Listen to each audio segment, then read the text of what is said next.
I didn't intend on buying a camera at the yard sale, but there it was. Staring back at me in a pile of cords and old electronics was this guy with a $1 sticker. And it was clearly a digital camera, but what got me really excited was this. Not only that, but this too. A swivel mechanic that I feel like a lot of modern cameras are going for. Like the DJI camera that I'm filming this on right now uses this exact feature. It's a flip camera that can point one direction or the other. Great for vlogging, great for selfies, things like that. But this came out in 2004. This came out before vlogging was a thing. It even came out before YouTube was a thing. It didn't, however, come out before the term selfie became a thing. I found out that selfie was coined online in 2002 for the first recorded time. For $1, I knew I had to grab this. I didn't know if it would work, but when I got home, I actually did have to replace the battery in it. But once I did that, I turned it on, and then I used it all weekend long. The title of this video isn't even clickbait. I took a trip and actually used this the whole weekend over my iPhone camera. And that wasn't super intentional. I just ended up having such a great time using this that it was my go-to for the weekend. And when you see the photos that I sprinkle throughout this video, you'll kind of understand why. It felt like my childhood. The quality of these photos feel like they're straight out of 2004 when this camera was released. And something about that feels really homey to me.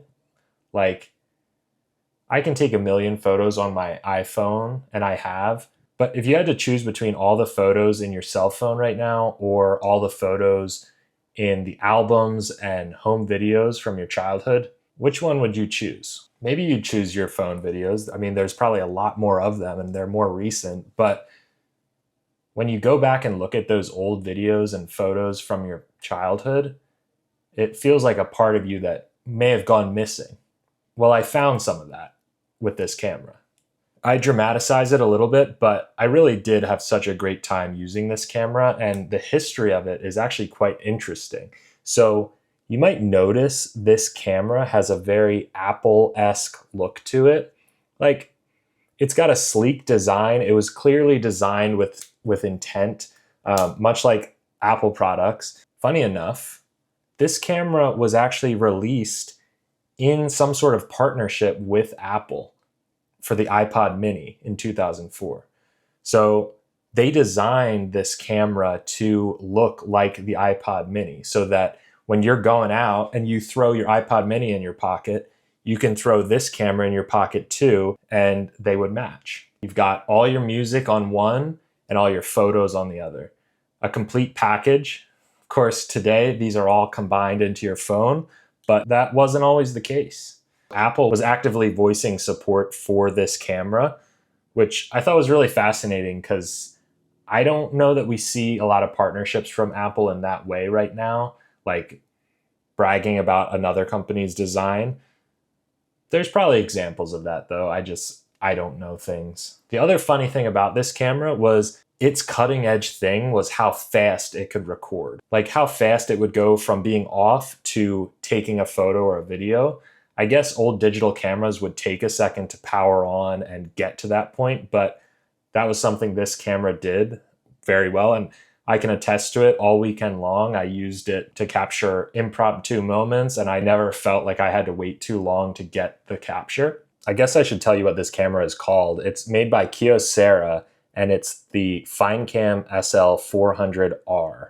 Like I said, I got this for $1, but these go for like $175 on eBay. So I definitely feel fortunate that I found this. I'm not gonna sell it. I really wanna just hold on to this for any upcoming trips or family gatherings. I kind of wanna use this as a way to capture moments that are actually important rather than using my phone to capture literally everything. I end up with thousands of pictures that I never look at again using my iPhone, but I guess the intent with this would be take pictures of special moments and that's it.